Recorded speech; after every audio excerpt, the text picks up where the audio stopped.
ہم قائل نہیں ہیں وہ والی شہادت بیان کرنے کے جس میں کہتے ہیں ہائے حسین تو سکینہ تو زینب. ہمارے بزرگوں نے ہمیں یہ سبق، ہمارے بزرگوں نے ہمیں بتایا کہ امام حسین کی شہادت اس طرح بیان کرو کہ نوجوانوں میں جذبہ جہاد پیدا ہو، عورتیں صبر کا پہاڑ بن جائیں. اس طرح شہادت ہم وہ والی. لیکن ایک بات ضرور ذہن میں رکھیں، یہ جو لوگ کہتے ہیں نا بڑے مظلوم تھے پانی نہیں آ سکا، میرے سے حوالہ دیکھے جس نے دیکھنا ہے، میرے سے حوالہ دیکھے، میرے سے. حضرت امام حسین میدان کربلا میں تھے تو تھوڑی سی جگہ کھود کے نا امام حسین نے تو خندق کھودی. خندق کھودنا عرب کا رواج تھا، مدینے میں بھی خندق کھودی گئی، اس کا نام ہی جنگ خندق. تو خندق کھود کے نا آگ جلائی جاتی تھی، یہ حفاظت کا ایک ذریعہ تھا تاکہ دشمن نہ آئے. تو امام حسین نے اپنے خیمے کے سامنے خندق کھود کے اس میں آگ جلائی تاکہ پردہ رہے، عورتوں کے پاس کوئی دشمن نہ آئے. تو ایک شخص سامنے کھڑا ہو کے کہنے لگا حسین تو نے دنیا میں ہی آگ جلا لی ہے. معاذ اللہ ثم معاذ اللہ. کہنے لگا آگے تو آگ ملے گی، یہاں جلا لی ہے. تو امام حسین کہنے لگے میں حکم دیتا ہوں آگ کو کہ تجھے ابھی پکڑ لے. لوگ کہتے ہیں مظلوم تھے، میں حکم دیتا ہوں آگ کو تجھے ابھی پکڑ لے. یہ لفظ امام حسین نے کہے. میں 3 کتابیں تو میری لائبریری میں ابھی ہیں جن میں حوالہ ہے، 3 کتب سے، اور آج کل پرسوں کی کتاب نہیں، سینکڑوں سال پرانی. جب کہا نا میں حکم دیتا ہوں تو وہ آدمی گھوڑے سے نیچے گرا، گھوڑے سے نیچے گرا اور گھوڑے کی رکاب کے اندر اس کا پیر الجھا. گھوڑا ڈر کے اتنا دوڑا کہ جا کے اس آدمی کو آگ میں پھینک دیا. امام حسین کے سامنے جل کے مر گیا. یہ حسین ابن علی ہے. یہ ابھی حکم دیتے تو فرشتے ابھی آ جاتے، یہ ابھی بات کرتے تو ساری دنیا کی فوجیں ابھی اکٹھی ہو جاتی. یہ ابھی حکم دیتے تو ابھی آ جاتے. اور سنو، اگر جناب اسماعیل کے لیے دمبا آ سکتا ہے تو وہ تو حضرت ابراہیم کے بیٹے تھے، اور یہ تو مصطفیٰ کی اولاد ہے، ان کے لیے کیا کچھ نہیں ہو سکتا. لیکن امام حسین نے پسند کیا تھا کربلا کے جہاد کو، اس کو پسند کیا تھا مولا علی نے، وہ اپنی پسند پہ تھے. کوئی آدمی اس طرح نہ بیان کرے کہ بڑے مظلوم تھے تو بڑی مشکل میں تھے تو بڑا روتے تھے بڑے، اور کوئی شخص ایسی بات. یہاں تو تماشا لگ گیا ہے، تماشا لگ گیا ہے. ایک وہ ہے جو آج کل کہہ رہے ہیں بس جی وہ تو 2 شہزادوں کی جنگ تھی، انہیں بھی شرم نہیں آتی، اور ایک ممبروں پہ چڑھے ہوئے ہیں، چہرے پہ داڑھی کوئی نہیں، سر پہ ٹوپی کوئی نہیں، بازاری سا انداز ہے، کبھی دوڑ کے ادھر جاتے ہیں، کبھی بھاگتے ہیں، کبھی کہتے ہیں اونچا بولنا، پیروں پہ کھڑا ہونا. یہ لوگ بیان کریں گے امام حسین کی بات، یہ لوگ بیان کریں گے. بیبیوں کے مصائب پڑھ رہا ہوں، وہ اور بیبیاں ہوتی ہیں جو ہائے ہائے کرتی ہیں، واہ بیلا کرتی ہیں. یہ میرے نبی کا خاندان ہے، یہ میرے نبی کا خاندان ہے، نبی کا خاندان. میں حوالہ دکھاؤں گا، مجھ سے سنو حوالہ. حضرت سیدہ زینب نے سارے جنازے دیکھے، بھتیجوں کو، بھانجوں کو، سب کو شہید ہوتے دیکھا. عورتیں ڈرتی میت کو ہاتھ نہیں لگاتی، چیختی ہیں بیبیاں. لیکن حضرت جناب زینب نے پتہ کیا دیکھا تھا؟ وہ سننا ذرا. امام حسین کی لاش مبارک کربلا میں پڑی تھی، اور امام حسین کا سر کاٹ کے نیزے پہ چڑھایا گیا تھا، اور وہ بیبیوں کے سامنے خالی سر چڑھ رہا تھا، اور سینکڑوں میل کا سفر کر کے دمشق کے بازاروں سے گزرتا وہ سر گیا. آج میں سر کی بات نہیں کرتا، سر کی، آپ مرد ہیں، جوان ہیں سارے، یہاں کسی کا کٹا ہوا ہاتھ پھینک دیا جائے نا، ہاتھ تو لوگ چیخے مار کے دوڑ جائیں گے. بلکہ ہاتھ تو دور رہا، کسی کی انگلی کاٹ کے یہاں پھینکی جائے تو لوگ چیخے مار کے مرد دوڑ جائیں گے. لیکن کٹا ہوا سر دیکھا، لاشیں دیکھے. یزید کا دربار آیا، بی بی صاحبہ کو نا ایسے عورتوں نے اپنے حالے میں لیا ہے. سیدہ زینب وہاں بیٹھ گئیں. تو جب بولا نا یزید دربار میں، کہنے لگا کہ دیکھو اللہ نے عزت والوں کو عزت دی، معاذ اللہ ثم معاذ اللہ. اور میرے مخالفین کا کیا حشر ہوا جب اس نے دیکھے نا، ایک آدمی مجبور ہے، مقہور ہے، اتنا لمبا سفر ہے، غربت ہے، پیاس ہے، بیماری ہے، کیا انداز ہے جب اس عالم میں یزید کے دربار میں اس نے گستاخی کی امام حسین کی. یہاں لوگ کہتے ہیں کسی کو کچھ نہ کہو، کیوں نہ کچھ کہیں. جو سیدنا امام حسین کے بارے میں بات کرے گا زبانیں کھینچیں گے اس کی، جو صحابہ کے بارے میں بات کرے گا ہم کرنے دیتے ہیں. یہ کیا بات ہوئی؟ گستاخی کرنا، بے ادبی کرنا، یہ کون سا دین ہے؟ یہ تو تم بے دینی پھیلا رہے ہو. سنو، جب اس نے بے ادبی کی تو سیدہ زینب چپ نہیں رہی، بلکہ حضرت زینب بولی اور کھڑی ہوئی.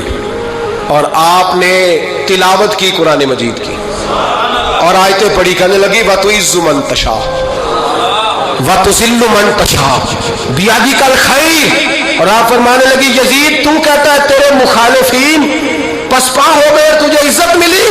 آپ فرمانے لگے یہ تیرا دربار ہے نا، یہ تیرا سجا ہوا ہے نا، تیرا اس وقت ڈنڈا چلتا ہے نا؟ فرمانے لگی چند سال ٹھہر جا، تیرے اوپر لوگ لعنتیں برسائیں گے، اور فرمایا جب جمعے پڑھے جائیں گے تو لوگ میرے حسین کے نام کے خطبے پڑھیں گے۔ فرمایا آج یہ تیرا دربار ہے نا۔ حضرت نعمان بن بشیر صحابی رسول تھے، وہ کہتے ہیں میرے قریب ایک نابینا صحابی بیٹھا تھا، سنو سنو حوالہ میں دکھاؤں گا۔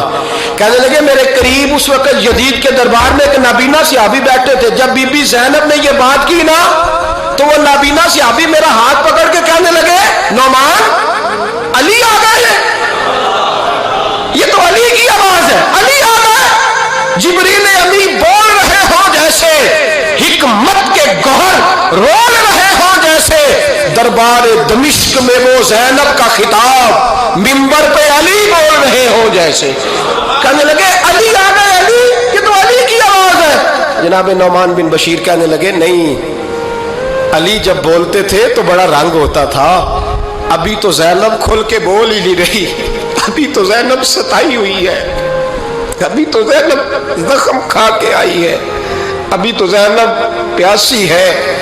کاش زینب تر و تازہ ہوتی اور زینب خطبہ پڑھتی تو علی کی طرح گرجدار آواز نکلتی، یزید کے محل کانپتے، جبریل امی بول رہے ہوں جیسے، حکمت کے گوہر رول رہے ہوں جیسے، دربار دمشق میں بی بی زینب کا خطاب منبر پہ علی بول رہے ہوں جیسے۔ وہ مسکینوں کی طرح منتیں نہیں کر رہے تھے، ہائے پانی ان کا مزاج ہی نہیں تھا، بلکہ وہ دلیر لوگ تھے، دلیر، اور بر موقع بر محل بولتے تھے۔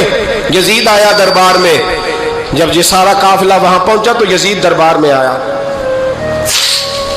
اور جب وہ دربار میں آیا تو بادشاہوں کا طریقہ ہے، گاڑیاں، اب ہمارے بادشاہوں نے روٹر والی گاڑیاں رکھی ہوئی ہیں، وہ یوں چلتی ہیں، شور ہوتا ہے پیچھے۔ اس زمانے میں کہا جاتا تھا با دبا ملازہ ہوشیار، پیچھے ہٹ جاؤ، نعرے لگنے لگے۔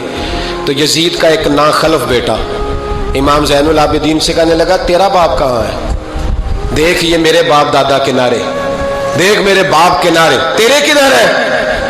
ابھی یہ بات شروع اس نے کی تھی کہ دمشق کی جامع مسجد میں زور کی اذان ہو گئی، اور جب مؤذن نے کہا نا اشہد ان محمد رسول اللہ، تو امام زین العابدین اس کا ہاتھ پکڑ کے کہنے لگے یہ میرے نانا کے نعرے لگ رہے ہیں، اگر تیرا ہے تو بتا، یہ میرے نانا کے نعرے ہیں۔ اور فرمایا تیرے باپ کے 2-2.5 سال لگیں گے، میرے نانے کے قیامت کے بعد بھی لگیں گے، میرے نانے کے نعرے قیامت کے یہ لگتے رہیں گے، لگ رہے ہیں اور لگتے تھے اور لگتے رہیں گے۔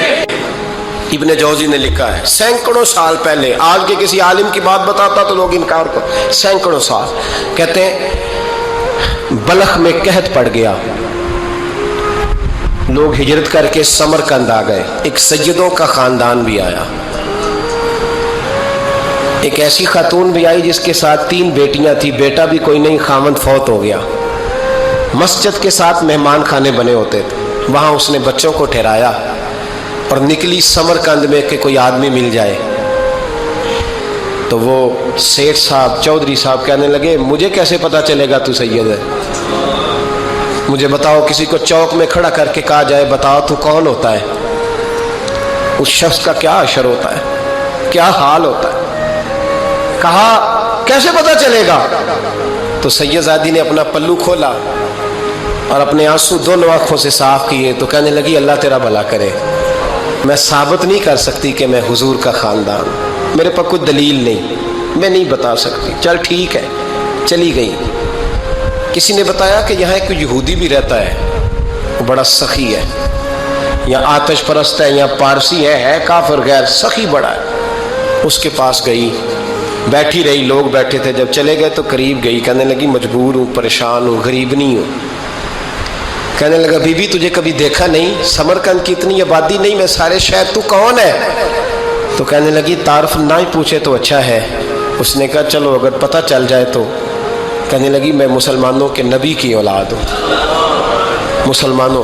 اس نے کہا پیغمبر خدا کی اولاد؟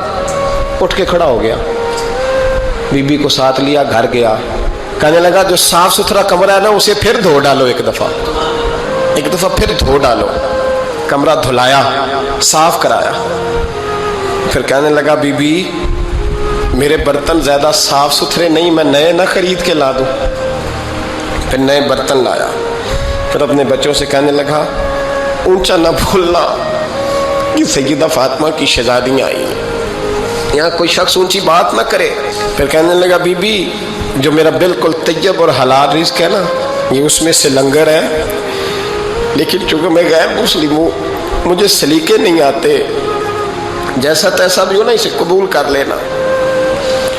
خاتون کو کہنے لگا یہ گھر ہے, جب تک جی چاہے یہاں رہنا, پر دیکھنا ہو سکے تو رات اپنے نبی سے سفارش کرنا, میرا بھی کوئی مسئلہ, میری بھی کوئی قبولیت کہیں ہو جائے.